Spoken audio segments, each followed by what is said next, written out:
Hello, everyone, and welcome in. Thank you for joining us for today's webinar.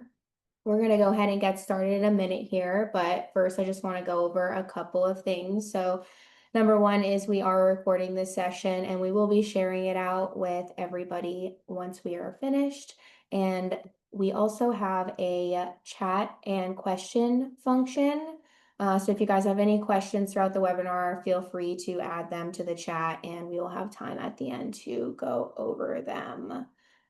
With that, I will go ahead and get us started. So welcome everyone. Thank you for joining us for today's first episode of our new Prove It series featuring our very own field CISO, Pete Lubin. In cybersecurity, everybody talks a good game until it's time to prove it. So this series is all about hearing directly from security leaders who've been in the trenches, making hard calls and validating their program under real pressure. So I will hand it over to our host, Pete Lubin. Great. Thanks very much. Thanks for everybody joining in. I know everybody's probably coming off Black Hat and you're probably wiped out as Paul and myself most certainly are, but with a little caffeine and a little enthusiasm, hopefully this conversation will be pretty rad. So like Liz mentioned, this is a multi-part webinar series where we want to approach topics where I think anyway, in my personal experience, the challenge of making operational in a cybersecurity program, these certain topics, we kind of want to discuss real life situations with real life people about how they've tackled those things. Hopefully you'll hear from some folks who've been very successful and can take some pointers away. And you'll probably hear from some people who've been slightly less successful, and I'm sure everybody can commiserate in sharing those experiences. But hopefully you come away with something to think about. A little bit about myself. So I only joined the company about 5 months ago. I've been a cybersecurity professional in risk engineering and such for going on 30 years. Most recently coming off being a CISO for a big old asset manager in Austin, Texas, called Dimensional Fund Advisors. I was actually going to retire, but this gig sounded, right up my alley. And AttackIQ has been my family for a long time. I'm a customer of over 8 years. And so here I am. So that's me in a nutshell. Anyway, I want to introduce you to the most important person in our situation right now. This is Paul Reed. Paul Reed is the VP of Adversarial Research for AttackIQ. He probably knows more, over his dealings in the last 2 weeks than I do in the last 30 years. A wealth of information. Paul, please take a moment to introduce yourself to everybody. Well, thanks for the welcome, Pete. As you said, Paul Reed, I've been involved in cybersecurity in one form or another for the past 30 years, even back before we called it cybersecurity. We were doing things to keep networks secure and help people do identification and authentication into different systems. Most recently, I've been really focused on adversaries and adversarial research. I was fortunate enough over the past several years to actually work with a large number of nation states and large organizations that on a daily basis have to defend against some of the most vicious and brutal cyber attacks going on in the world today.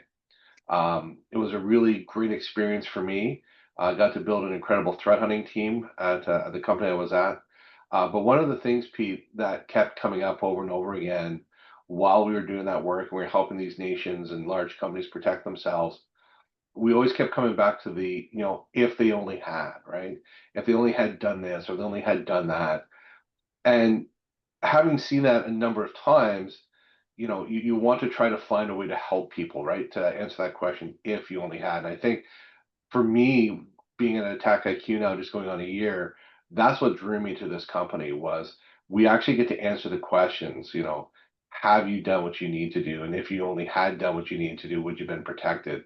I think that's one of the things that really draws me to the work we do here. And in particular, the adversary research team, we really focus on understanding our adversaries, and we have that whole mantra of think bad, do good, right? Can we think like a bad guy, but in turn that around so that the good guys get the protection they need from the bad guys? So thanks, and I'm looking forward to our conversation today. Right on. Yeah, good stuff. So just to give everybody a little sort of taste of what it is that we're going to talk about here today. There's a reason why we have Paul here, given his experience, and hopefully we'll get to hear perhaps some war stories. But we want to talk about essentially threat intelligence. We want to talk about the adversary. We want to talk about operationalization of intelligence and sort of how it fits into the broader picture of risk management and cybersecurity management overall. And so there's a couple of topics that we'll deep dive into, but initially, I want to try and approach this from the top down. So let's talk about CTI, cyber threat intelligence, generally speaking. At AttackIQ, as one of the founding members of the Center for Threat Informed Defense, we talk about threat informed defense. We talk about being threat informed defenders. I think people can generally connect to what that means, but there's a little bit more under the hood. And Paul, so what's your take on being a threat informed defender? What does that mean? So when I think about threat informed defense, I really look at the ability to leverage our overall situational awareness. That can come from CTI, right? We all spend a lot of money on different CTI feeds. But one of the things that we often lack is the ability to understand what could happen versus what is actually happening. I think a big part of being threat informed is to understand the threats that are currently focused on you and potentially attacking you. And understanding that, I get a lot of customers who read the latest headlines about scattered spider or something else and come to us and go, oh my gosh, we got a test for scattered spider and we're going to be targeted. And quite frankly, the industry they're in and what the company does, scattered spider has absolutely no interest in what they're doing or their customers or their information to that point. And really, when we start digging into the actual threats that are focused on them, we find it's really your everyday e-crime, malware type of activity, ransomware activity that they should be focused on. So, while it might be interesting to answer the alarm bell about the latest nation state threat, we really need to worry about what's actually showing up at our front doors. And part of being led by threat information is, am I using that threat informed defense to understand where I should be spending my money, right? Am I spending my limited cyber budget on the right things, right? Do I have the right defenses in place? Do I have the right mitigating, compensating controls in place? And if I haven't done that, I should probably be doing that first before I go off and spend money on some esoteric edge device that only does one or two use cases for a very particular type of an attack. So again, that's part about being threat informed defense. And the other part about being threat informed too is also understanding your company's place in the overall cybersecurity marketplace. So we think about it, a lot of companies over time change and grow. They start off doing one thing and very soon they're doing something else. A really great example I used was for the Joint Strike Fighter, the F-35. There was a small company, I believe it was in upstate New York, who specialized in a particular type of plastic and composite material, and come to find out it was ideal for making the cockpit for the F-35. Now all of a sudden they've gone from a local company that shot plastics for making, bottles and signs to building probably one of the most important components of the most advanced strike fighter. Obviously, their security posture changed overnight, right? So as a company, and again, probably as yourself as a CISO, you have to be aware of how you're changing and how your company's potentially changing as well. If we are getting different customers than we got before, more high profile customers than we got before, that potentially changes my risk profile and the type of threats I need to be informed about. So to me, understanding that value, understanding what attackers may want from me, and then using that information to make the best cybersecurity choices I can. Yeah, that's actually a really good example. That makes a ton of sense. So cool. We understand what it means to be threat informed. Let's talk a little bit about threat intelligence itself. What is threat intelligence really? How do we use threat intelligence effectively, and how do we know the difference between good threat intelligence and noise? Yeah, just because you have information doesn't make it valuable, right? It's how we use it and how we implement it inside of our organization. Um, the type of threat intelligence we should be seeking out are the kinds that are actionable. There's a lot of times we get incredibly detailed reports from some of the largest intel organizations in the world, and they're great to read. But for me as a company, can I make them actionable? If I can't make them actionable, then they're just noise in my organization. So that's one thing to really think about is how am I going to take and use this and not create churn or additional false positives or other things inside of my team. Secondly, do I have the depth of knowledge in our organization to effectively use that intel, right? So if I'm getting intel that talks about particular net flow patterns or particular cross-site scripting attacks, things like that, I need to make sure I have the right training in place for my employees, the right knowledge base in place to be able to take and leverage that. Otherwise, that money I'm spending on it might be getting lost. The other thing when we think about threat intelligence, again, we always start cyber, but one of the things I'm hearing from a lot of customers is this fusion between cyber and physical. We often see that many times a physical intrusion will start with a cyber intrusion, or sometimes it's vice versa, right? Talk about war stories. I helped investigate a large retailer that ended up becoming breached because somebody came into one of the retail stores and stuck a USB stick in the back of their point of sale system, right?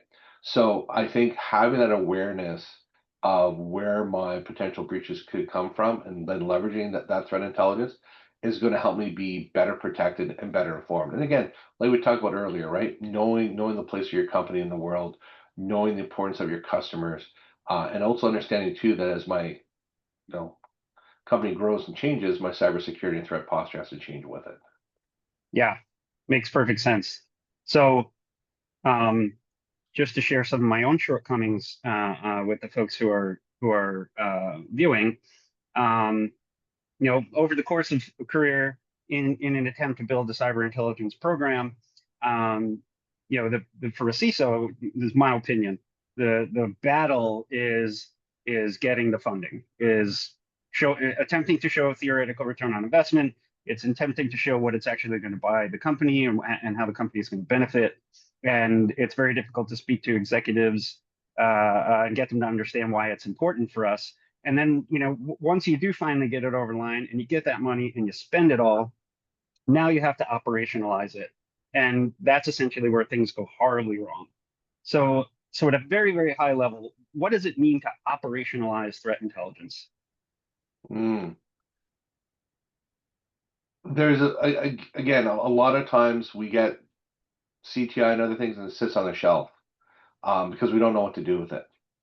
I think being able to have a broad community inside of your workplace that you share it with and get other people's opinions and visions and feedback on how to use it and utilize it becomes really important. Um, we we want to use it effectively. We want to use it in the right places.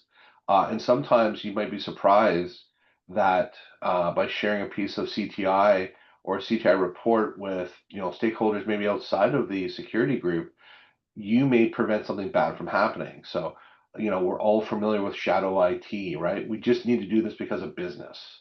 But sometimes if those businesses know that, there's a potential vulnerability in SharePoint, right? They might think twice before they stand up a rogue SharePoint server. Or, we need access to that data, so we're just going to set up a jump box on this guy's machine so we can get inside. If you're sharing with them, hey, we know we're being actively scanned for open, remote desktops or any connect or anything like that, maybe that gives them just a little bit of knowledge and maybe they don't fully understand the threat, but at least they know there's one there. So I think the more we can make cybersecurity a shared responsibility, and I'm sure that's something you worked with as a CISO, the better off we'll be. And I think that's one of the ways we really operationalize CTI. Yeah, that makes a lot of sense. Probably a good opportunity for a little bit of a plug, but 2 weeks from now, um, Paul and I are going to get together again and do another one of these to talk about a new product that AttackIQ is bringing to market. It's called Watchtower. The product is all about operationalizing CTI. And I think it's quite revolutionary. So you should all tune into that because that's going to be super interesting. Anyway, shameless plug over, moving on. So cool. I think we understand CTI now. We understand intelligence and why it's important. In your opinion, being very deep in the subject matter, what do you think some of the trends in threat intelligence are going to be looking like in the near future? I think we're starting to see companies realize that the historical way of doing CTI, where it was kind of generalized to their industry or generalized to their country or maybe to a industry group they belong to, is not sufficient. A lot of times too, CTI can appear to be rear window facing, or like I'm driving down the highway at 100 miles an hour, but I keep looking in my rear view mirror to see what's behind me. Because a lot of times those reports we get are things that have already happened or have taken place or have happened to someone else. We need to start looking forward. We need to start looking at like that hyper local CTI, right? What's happening to me now? What's happening on the edges of my network right now? What type of activity am I seeing on the inside? Am I seeing potential insider risk, insider threat? Am I seeing people doing active scanning against me? What type of scanning are they actually doing? What are they looking for, right?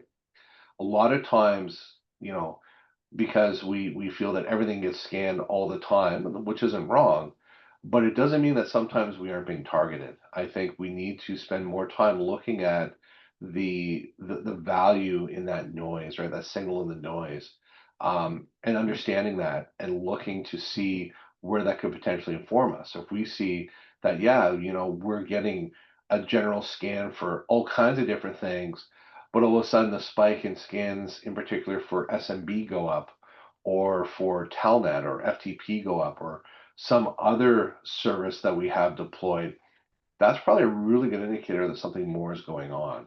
So I really think we're going to spend more time, not, it's not great to say not worrying about my neighbors and what's happening to them, but really looking in my own backyard first to see what's taking place, right? Who's creeping around back there, who's peeking in the windows, who's trying to pry open a door, as opposed to, there's a larger crime problem in my city. So I think Yeah, hyperlocal threat is really going to be our direction. yeah, yeah. That makes a ton of sense. And it's a good segue into what I want to talk about next. So we talked about the what, what is threat intelligence and sort of what it is and where it's going. And now, talk a little bit about the why, right?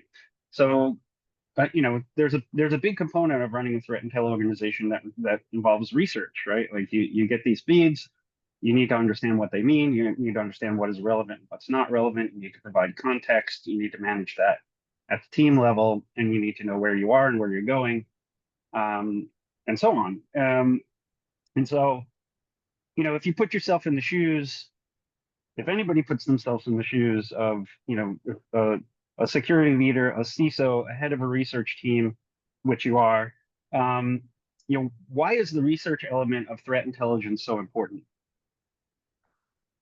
So we talk about threat informed defense, and threat informed defense comes from the CTI research that you have or that you do, right? We just talked about doing hyper local type of stuff.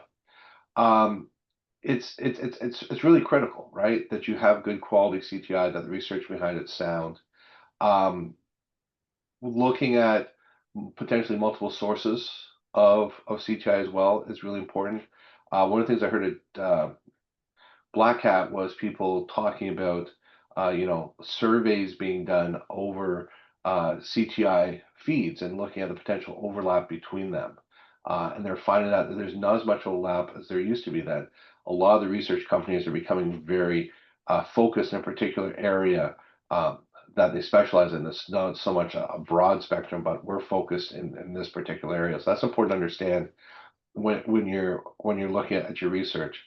Um, so again, simply having the CTI research is not sufficient. It's going to be how you leverage it and how you implement it. If you have knowledge and it's not shared, or knowledge and it's not implemented, then it's not doing you any good. And quite frankly, the reverse is true. If you have um, the ability to disseminate and use it, but it's not of high quality, then you're not going to get good results. And conversely as well, high quality CGI without the ability to use it and share it, it's not going to work out as well. Yeah, that makes sense. Again, like there's that theme, that trend of localizing intelligence and distilling it down to be contextually relevant to you. Um, not necessarily in industry or geographic location. Um, I think that's the money. Um, so you use words in there like implementation and such. So cool. We got threat intelligence.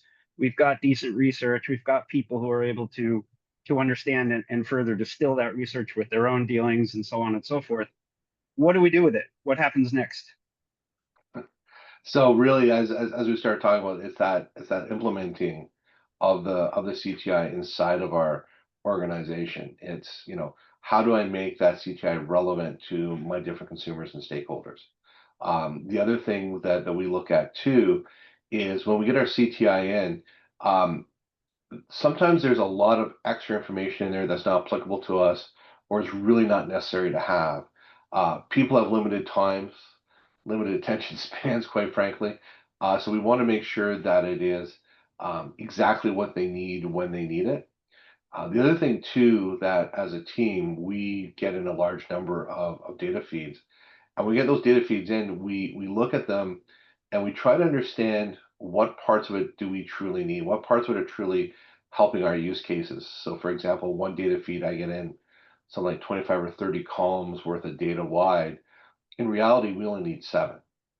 So before we take and store that somewhere or add it to a potential repository that somebody may take, an LLM across to answer questions, I'm going to remove the extra information I don't need and just make sure it's exactly what I need. And again, it goes back to that focus, right? What do I need right now? What do I need to know right now?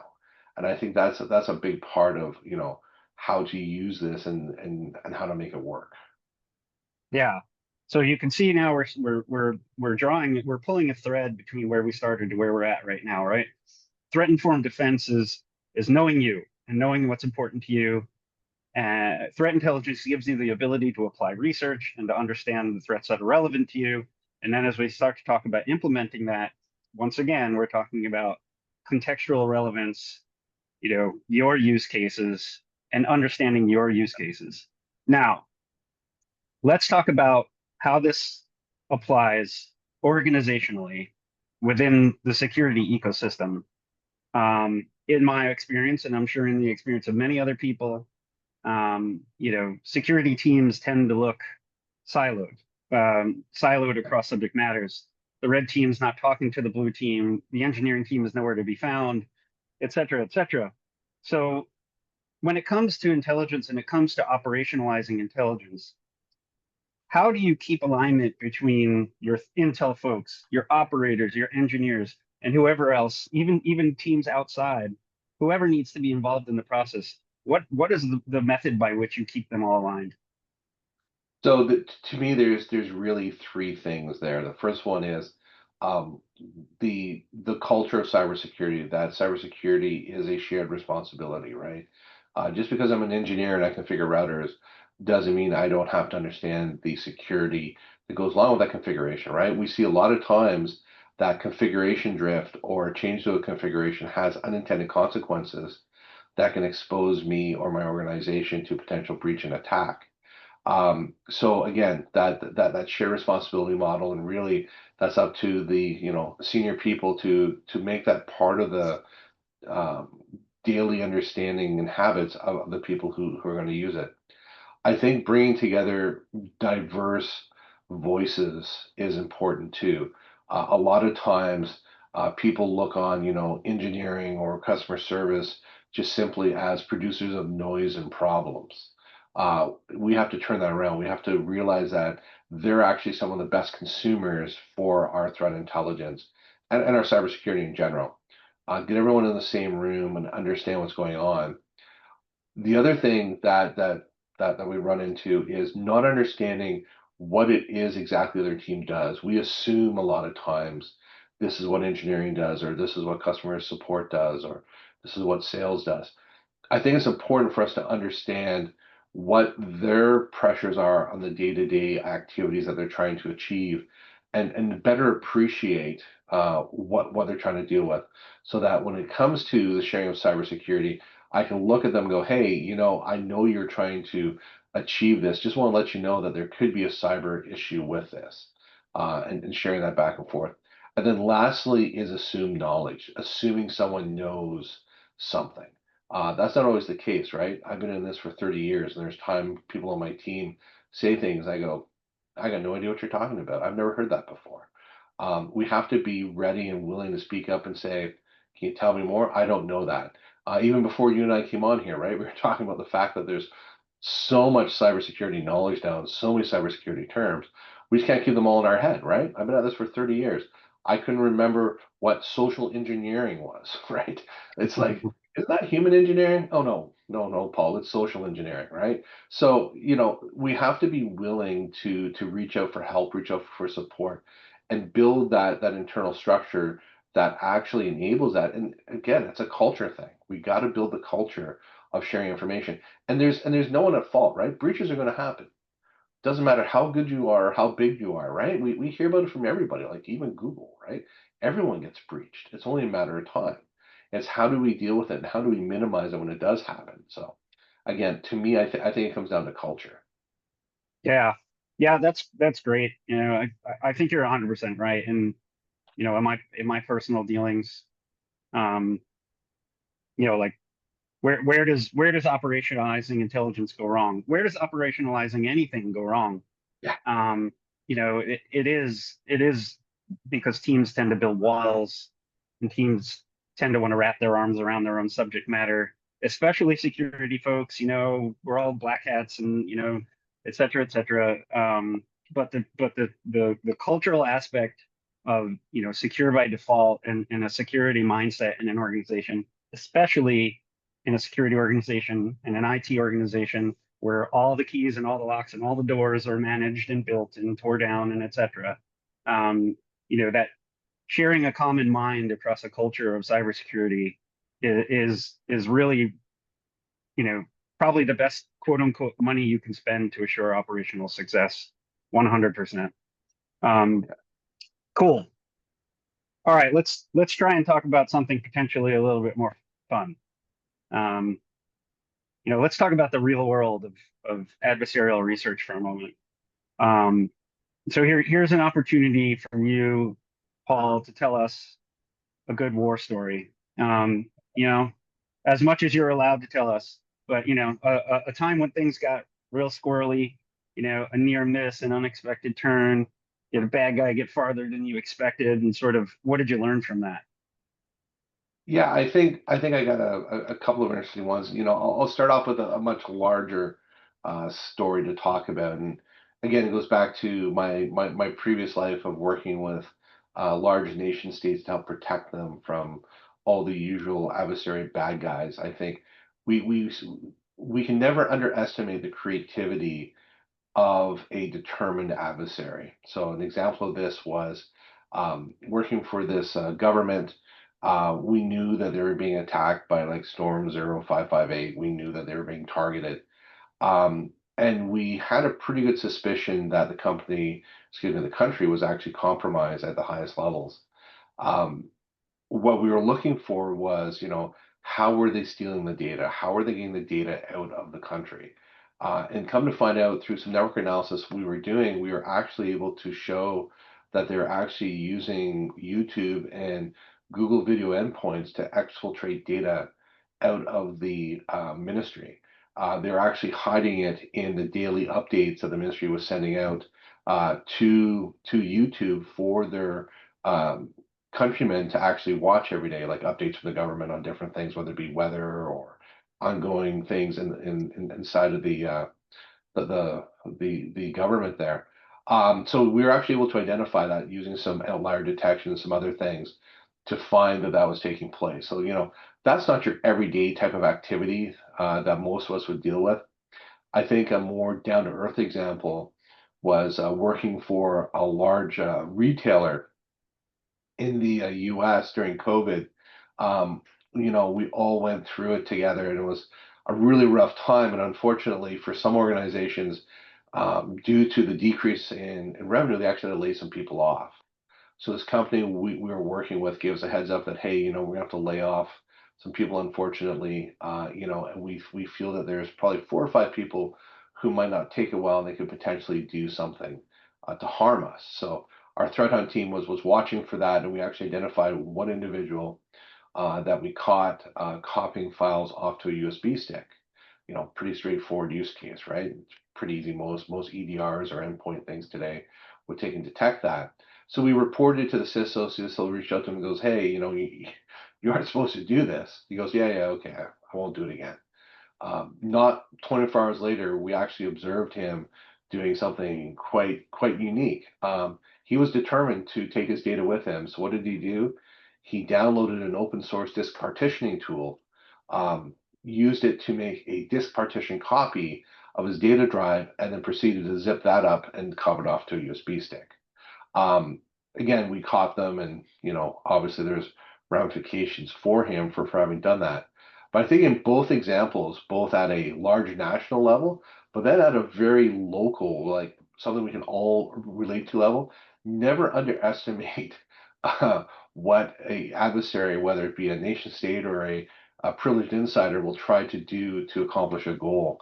I think that's probably one of the things that over time has never failed to shock me, is just how much people will try to deceive and to hide things.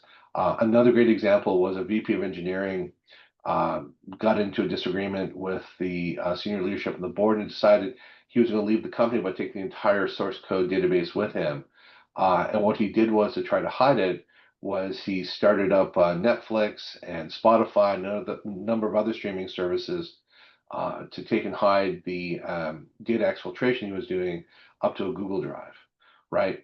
So, one of the biggest threats, as always, is the insider, and they're always one of the hardest ones to find. So I think those three, kind of give us a feeling of the type of things we try to deal with and try to help with. But we all have our own scars and bruises and bumps, broken bones and the like from being in cybersecurity.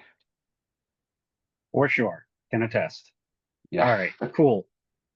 So since we're sort of moving into the topic of adversaries and the bad folks that are out there, I think we should talk about brass tacks and help people understand from an adversarial research standpoint, like what's important and what's going on in the world of adversary research. So, in your opinion, and based on your research, what's the big watch out for today or in the near future? What should we really be keeping our eyes peeled for? So I think there's a couple of things, right? We see the rise of certain malware families over time. We see other ones fall apart or be taken down. For us, e-crime is a really big one. The Romcom group of threat actors, e-crime group, is one that we spend a lot of time with. Akira is another one we track closely. And then, of course, the standard nation state people as well that we keep an eye on to build content for. I think in terms of overall threats to our customer base, I think it's really that continued rise in social engineering, right?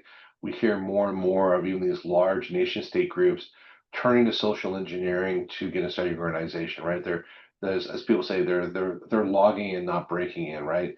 Whether they're buying credentials or bribing an employee or social engineering or using info stealers, that's the big thing we face today. And of course, the rise of agentic AI and LLMs is just making this so much worse, right? We hear about the North Korean fake employee thing with everything from, faking the voice and the video of somebody to get hired. You can only imagine what we're going to be dealing with over the next several years as this technology continues to evolve and grow and it becomes democratized, right? Everyone's going to have access to it. I remember, and you probably remember well, the rise of the day of script kiddies, right? Come the holidays, everyone took their networks offline because all the kids were home from universities and bored, and they download the latest scripts and just run them against everybody because there's nothing else to do. we're really going to see the rise of like the agentic kitties, right? Because everybody now can run, Hugging Face on their local laptops, and the power of local desktops and all that is just only getting more and more and more. A lot of these people have high-end graphics cards because they're gamers, right? So they already have big GPUs that they can use for some of this stuff.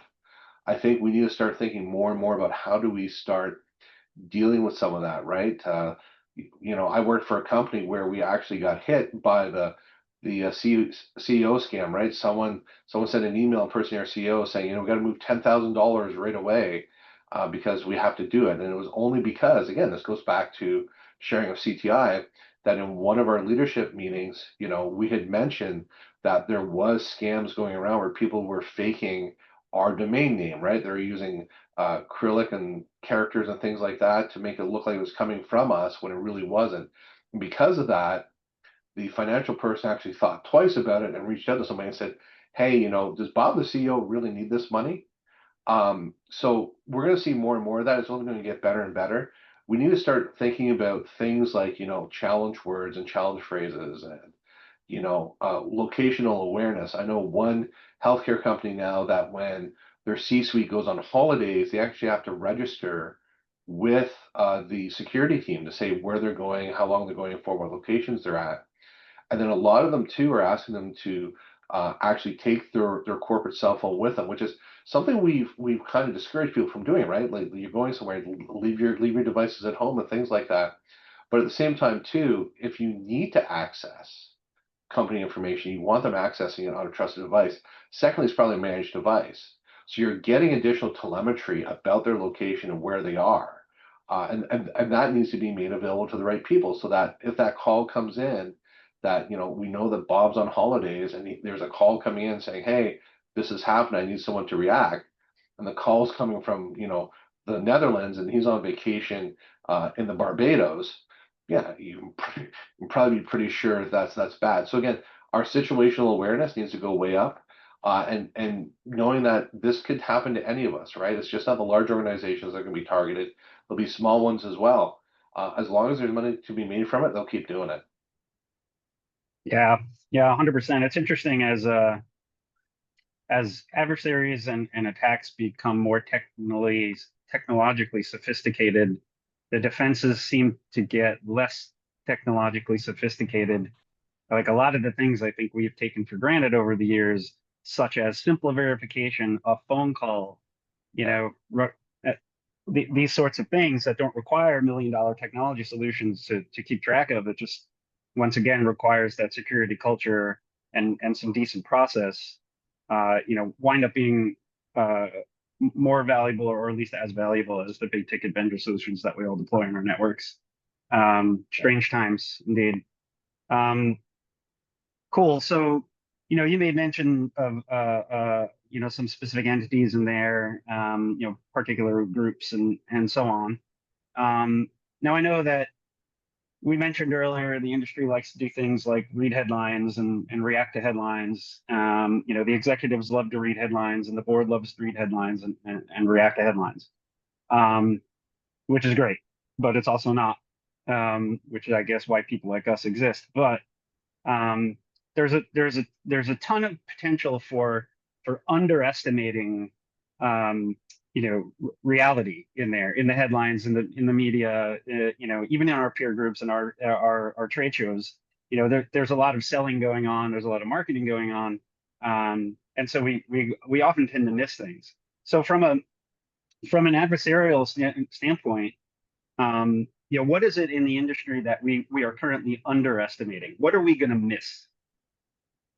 I think it's going to be the common variety type of attacks we're seeing. I don't think it's going to be the nation state stuff. I don't think it's going to be the complicated 0 days. I think it's the traditional e-crime type of activities. The rise of malware as a service and attack infrastructure as a service is really going to increase the amount of threats that we see from those. And I think that's what we need to take and prepare ourselves for is the everyday type of things. And a big part of it too is if you look at how a lot of these breaches take place, sometimes it's as simple as what I call, eating your cybersecurity vegetables, right? Have you done your fundamentals? Do you have 2FA in place? Do you have dual custodian accounts? Have you sanitized your on-prem and hybrid clouds? Have you patched? What's your regular patching cadence? You know, have you simply, even use something like Laps, right? Things like that, just small things like that can make a huge difference in your security posture. It's not fun, it's not sexy, it's not going to get headlines, but it's what keeps you safe in the long run. So I would really say, it's going to be the common variety type of threats we see today, but you can address it just sometimes simply by eating your cybersecurity vegetables. For sure. So let's talk about eating our cybersecurity vegetables for a minute, right? Sure. So building a cybersecurity program, deploying defensive capabilities, solving problems, that's our jobs. There's a million solutions on the planet. Everybody can solve your problems. It's great. You go to bat and you go to the board, you get your money, you buy your solutions, you implement, you deploy, and now you operate. So based on what it is that we just talked about, as practitioners, how should we think differently about the concepts of, validation and detection? I think to me, one of the biggest things is people buy technologies and they think they're done.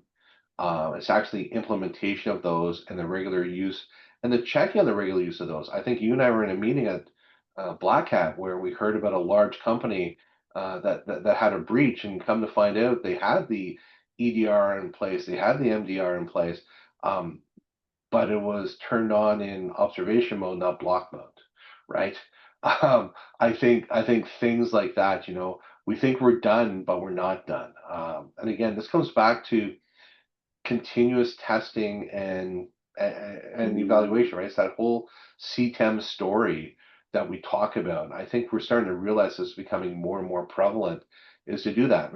Just because it worked today doesn't mean it's going to work tomorrow. So you need to test continuously and frequently to make sure your compensating and mitigating controls are in place. So assumptions are great, but they're only good assumptions if you can actually prove them. So focus on those things and make sure you know that what you have works. The best security product you have is the one that you use. A lot of times we go, oh, it's not the latest version, it's not the latest this. And sometimes that's important, right? Key features or bugs or things need to be addressed. But if it's working today and it's protecting you and it's part of your culture and your process of doing things, I may think twice before I take and move to something else, right? Best security is the one you use. Right on. 100%. Couldn't agree more. You dropped a mention in there of CTEM. For those of you who are not necessarily familiar with that acronym, that's continuous threat exposure management. If you use the Googles or your search engine of choice and you search for CTEM, you'll probably trip over Gartner's white paper, and they have several other documents that go about establishing reference architectures for how CTEM is done and how it's implemented. But the point of it, and I'm very passionate about CTEM because I think we're finally getting it right as far as how we classify, categorize, and produce reference architecture for exposure management, is that CTEM is a never-ending process. It is not a step 1 through 5. It's a step 1 through 5 and then repeat continuously. It's a Mobius strip. The whole concept of CTEM and why it's important is, your ability to discover and your ability to prioritize and your ability to validate and your ability to mitigate or strengthen your defenses and go back to the beginning and continuously do that. I think the introduction of CTEM, maybe not even the introduction of continuous validation and continuous testing that obviously AttackIQ has been doing for going on a decade now, at least for me, certainly changed the way I think about controls in the environment and a defensive posture. In an IT organization, in any company that leverages computers, even if it's just user endpoints, the the configuration of that environment changes daily. New things get added, old things get taken away, configurations change. If you're running infrastructure, obviously configuration changes every day. You can go to all the CAB meetings you want, and you can go to all the retros you want, but if you're not continuously rediscovering your environment, with at a decent frequency, and you're not continually reprioritizing, and you're not continually validating your defenses, you're doing yourself a disservice. That is essentially where the cracks start to form, and they widen very, very rapidly. So again, CTEM, if you don't know about it, go know about it, because this is going to be the way things are going to get done in the future from a defensive standpoint. Okay, cool. I want to go back a little bit now that we've discussed all of this stuff and we've kind of gone from the high level to much more specific things as it relates to threat and research and the implementation thereof. Let's try and slap a lid on the conversation, if you will, by talking a little bit more about what I think is probably a bit more boring, but also absolutely critical, and that is essentially the organizational design and how it relates to the management of threat and the continuous management of threat specifically. Anyone with a job in cybersecurity, be it a CISO or an operator or anyone in between, will tell you that organizational design of security teams has problems. Those problems manifest themselves as, like we mentioned, huge gaps between siloed aspects of the team.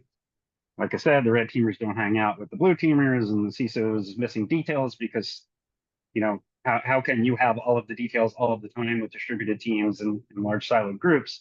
What does the best case relationship look like between a CISO or any other security leader and that intel or research leader? How is there a symbiosis there? And how essentially does that relationship get built and cared for and reinforced? So in our earlier conversations, we talked about the shared responsibility model. And I think that, from the top down, everyone has a responsibility in the overall cybersecurity posture of the organization. I think it's incumbent upon us at the right levels to understand the why do I care factor for each part of our organization, right? Why does a CISO or a CIO or someone on the board care about a particular cyber thing? We have to put it in terms that they understand and can relate to, right? And for a lot of times for the C people, it's all about risk, right? What's my exposure? What's my risk level? And oftentimes it's not measured necessarily in compromises or numbers of pieces of PII loss. It's measured in dollars, right? What is the dollar business impact of this cyber risk? And is my cyber risk rising or falling? I think we need to be able to answer those questions in terms and make it relevant to the stakeholder we're talking to. A lot of times in cybersecurity, we just leave our geek hats on and want to talk, bits and bytes and, TTPs, IOCs, and things like that. I think it's incumbent upon us to learn our business, to learn what's important to our business, and to learn the risk profile of the business too, and understand that and be able to talk that language back up the chain to the right people. Conversely, right, I'm not going to go talk to a threat hunter about the risk posture of the company's loss because of this potential breach. I want to talk to them about the IOCs and TTPs they need to be watching out for. What are the behavioral activities they need to be aware of from this piece of CTI? And again, right, if I'm working with a network team, do they necessarily need to know about the behavioral aspects of what's taking place on the desktop? Maybe, probably not, but do they care about what's traversing their network? What ports are being used, what protocols are being used, what TCP flags they could be watching for? I think it's all about contextual relevance to the right audience at the right time. So we just can't simply say, here's a report, go read it. We've got to say, hey, here's this report, we've read it, and here's why you care. And I think if we start doing more of here's why you care and understanding the person's perspective on their part of their ownership of the cybersecurity posture, I think we'll do much better. Yeah, definitely. I can speak from experience. Having been a CISO, ask your folks, ask your Intel folks, ask your operations folks, what do I need to be worried about? Don't assume that they're talking to one another. Don't assume that they're worried about the same things. If you're doing it right, you're tasting the soup. You're dipping down in there and you're asking the right questions and you're finding the right amount of detail and you're making decisions based on that. Awesome. All right, one more question and we'll wrap this up. And this is more sort of a, you know, anecdote, but I'm interested to hear what you have to say about it, which is why I'm going to ask you. What do you think is the number one thing that you used to believe was true about cybersecurity that you're not too sure about anymore? So I think there was a time where in cybersecurity, we believed perimeters were the end all be all, right? If nothing came in and nothing went out, I was secure. But I think one of the things we've learned over time, and I think it really started with the NSA several years ago, where they came out and told the industry, we operate under the assumption we're already breached. And I think that was a really watershed moment for our organizations, where before we kind of had this all or nothing thing, right? Nothing's coming in. We're always protected. For someone like the NSA to come out and say, we operate under a assumption we are breached, really changed the conversation. We actually saw the rise of a lot of new technologies around that, right? Making sure we have data at rest and data in movement fully encrypted, right? Just because it's inside the perimeter doesn't mean it's safe. I think that was a big thing. I think as well the rise of zero trust, right? I think it's been a really big boom for the industry. I think the other thing too is, we were talking earlier about risk. There was a time when we had the viewpoint, again, it was like all or nothing, right? You're not going to steal any of my data.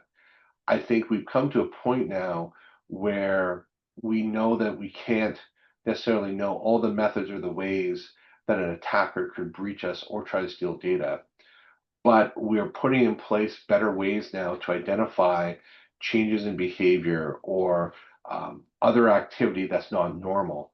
So we've kind of gone from, you may steal 10 credit cards or 100 credit cards, but you're not going to steal 1,000 or 1,000,000 credit cards, right? We're going to detect you before this takes place. And it really, kind of changed the way we think about cybersecurity now. It's not, we got to catch it right away. It's we're going to catch it, and how fast can we catch it, and how much can we mitigate and reduce the impact of that attack. So I think for me, the whole perimeter conversation has kind of gone away. Zero trust is really helping with that as well. I'm not saying get rid of your firewalls and gateways and IDS and IPSs. I'm just saying, it's not the end all and be all. Roger that. The old hard candy exterior, soft chewy center. Yeah, important to consider. Remember, your soft chewy center is filled with human beings, and maybe some future conversation we'll talk about the weakest link and maybe something about threat intelligence as it relates to insiders. But a conversation for another day. Anyway, Paul, thank you so much for taking the time out to have this conversation with me. I thought it was great. I hope everybody on the call thought it was great. At least it gave you something to think about. And remember, August 26th, Paul and I are going to get back together and we're going to talk about some real cool stuff. We're going to talk about AttackIQ Watchtower, revolutionary development in the industry that I think is going to change a lot. So be there and check that out. And once again, thank you, Paul, and we'll see you again very soon. Thanks, Pete. Thanks, everyone. Appreciate it.